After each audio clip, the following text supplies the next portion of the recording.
Imagine que alguém pudesse roubar sua paz sem tocar em você, sem entrar na sua casa, sem levar seu dinheiro, sem dizer uma palavra.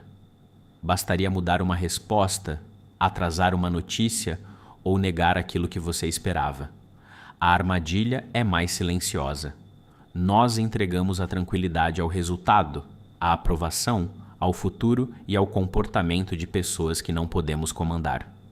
Os estoicos perceberam esse mecanismo muito antes das notificações, das metas e da ansiedade moderna. Desde cedo, aprendemos a perseguir desfechos: a nota certa, o emprego certo, o relacionamento certo, a imagem certa. Planejamos como se a vida fosse uma máquina. Aperte os botões corretos e o mundo terá a obrigação de obedecer. Mas o mundo não assina contratos conosco. Uma promoção pode não acontecer. Uma pessoa pode ir embora. O corpo envelhece. O dinheiro oscila. E quando o resultado escapa, confundimos a perda de controle com a perda de valor. A comparação torna essa prisão ainda menor. Olhamos para a conquista de alguém e enxergamos a nossa insuficiência. O sucesso alheio parece uma sentença. A aprovação vira alimento. A rejeição parece uma definição completa de quem somos. Enquanto tentamos garantir o amanhã, o presente passa sem testemunha. A mente está sempre um passo adiante, ensaiando discussões que talvez nunca ocorram, corrigindo decisões que já terminaram e inventando perigos para se sentir preparada. A resposta estoica começa com uma separação simples, mas radical. Existem coisas que dependem de nós: nossos julgamentos, nossas escolhas, nossa disposição para agir e a maneira como tratamos os outros. E existem coisas que apenas passam por nós. O seu esforço é seu. O resultado não é completamente seu. A sua honestidade é sua. A opinião que alguém forma sobre ela não é. A sua preparação é sua. O momento em que a oportunidade aparece pertence ao mundo. Aceitar o que não controlamos não significa aprovar tudo, nem cruzar os braços. Significa olhar para o fato antes de discutir com ele. A chuva está acontecendo. A perda aconteceu. A resposta foi não. Só depois dessa honestidade podemos escolher o próximo movimento. Para os estoicos, uma vida boa não é medida apenas pelo que acontece. Ela é medida pelo caráter que conduz as ações. Sabedoria para distinguir, coragem para fazer o certo, justiça para não usar os outros como degraus, temperança para não ser escravo do próprio desejo. Viver de acordo com a natureza não é fugir para uma floresta nem rejeitar a vida moderna. É lembrar que somos seres limitados, sociais e racionais. Precisamos de outros, atravessamos mudanças e não fomos feitos para controlar o universo inteiro. Pense no fracasso profissional. Você pode estudar, se preparar, entregar o melhor trabalho e ainda assim não ser escolhido. A pergunta estoica não é como impedir qualquer derrota. É: que tipo de pessoa vou ser enquanto tento novamente? A rejeição também dói porque toca no desejo de pertencer. Mas um não recebido não é uma descrição total da sua pessoa. Ele é um acontecimento. Pode ensinar, redirecionar ou apenas encerrar uma porta. A dignidade não precisa atravessar aquela porta para continuar existindo. Dificuldades financeiras pedem ação concreta. Rever gastos, pedir ajuda, negociar, aprender e trabalhar.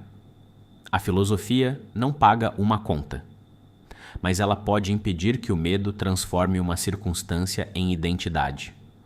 Você está enfrentando uma crise, você não é a crise. O medo de envelhecer costuma esconder outro medo, o de não ter vivido enquanto ainda havia tempo. O corpo muda, os papéis mudam, certas possibilidades desaparecem. Mas a passagem do tempo também remove desculpas. Ela pergunta, com delicadeza e firmeza, o que merece atenção agora. Quando perdemos alguém, nenhuma frase pronta deveria apagar o luto. A aceitação estoica não é frieza. É reconhecer que amar nunca nos deu posse sobre o tempo de outra pessoa. O que permanece sob nossa responsabilidade é a forma como honramos a memória e continuamos a agir com humanidade. A ansiedade pelo futuro tenta convencer você de que imaginar todos os perigos é uma forma de proteção. Mas ensaiar a dor não impede a dor. Faça o que a razão pede hoje. O resto será respondido quando deixar de ser possibilidade e se tornar realidade. Aqui está a virada mais exigente. Se a paz depende de um resultado, ela será sempre frágil. Se depende do caráter, ela pode sobreviver a resultados ruins. Isso não torna a vida fácil. Torna o centro da vida menos vulnerável. Um obstáculo pode revelar impaciência, vaidade, dependência ou coragem. Ele mostra onde você acreditava ter direito a uma vida sem resistência. E, ao revelar isso, oferece uma matéria-prima rara. A chance de treinar aquilo que ainda falta. Existe o acontecimento e existe a história que construímos sobre ele. O fato pode ser fui demitido, a história pode ser sou incapaz e nunca vou me recuperar. Os estoicos não pediam pensamentos positivos, pediam pensamentos examinados. O tempo é tratado como se fosse infinito até o dia em que percebemos que ele estava sendo gasto por outras pessoas. Cada hora entregue à aprovação, à distração ou ao ressentimento é uma escolha, mesmo quando parece que não escolher também é escolha. Lembrar da morte não é cultivar morbidez, é retirar o excesso. Diante do fim, algumas preocupações diminuem de tamanho. A necessidade de parecer invencível, a discussão que você alimenta, o adiamento do que realmente importa. Na prática, comece o dia com 2 colunas mentais. Na primeira, escreva o que depende de você hoje. Na segunda, escreva o que pode acontecer sem pedir sua permissão. A primeira coluna recebe sua energia. A segunda recebe preparação, não desespero. Quando uma mensagem irritar você, não responda no primeiro impulso. Quando a crítica chegar, deixe a emoção terminar a primeira frase.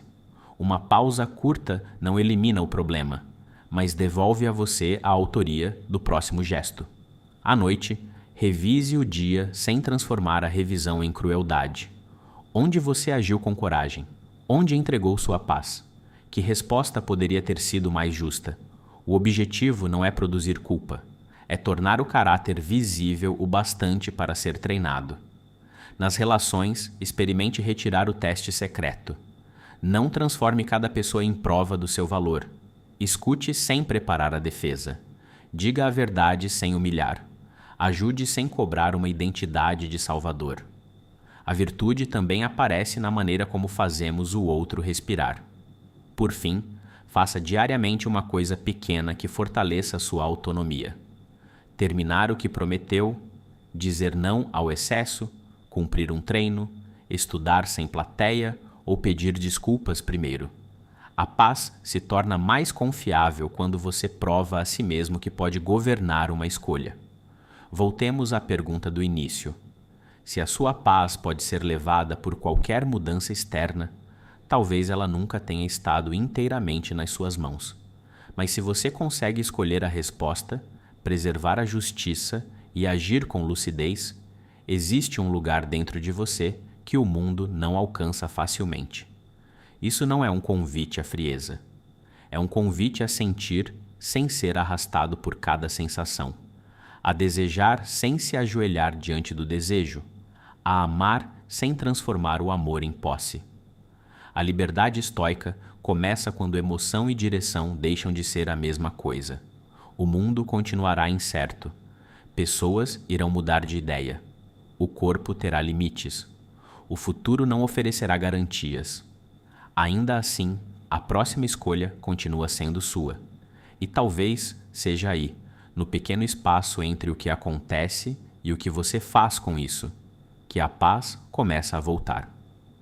Agora, escolha uma coisa que você vem tentando controlar sem poder. Escreva qual será a sua parte e qual parte você vai devolver ao mundo. Se esta reflexão encontrou você no momento certo, compartilhe sua perspectiva nos comentários e acompanhe o labirinto do pensamento para a próxima travessia.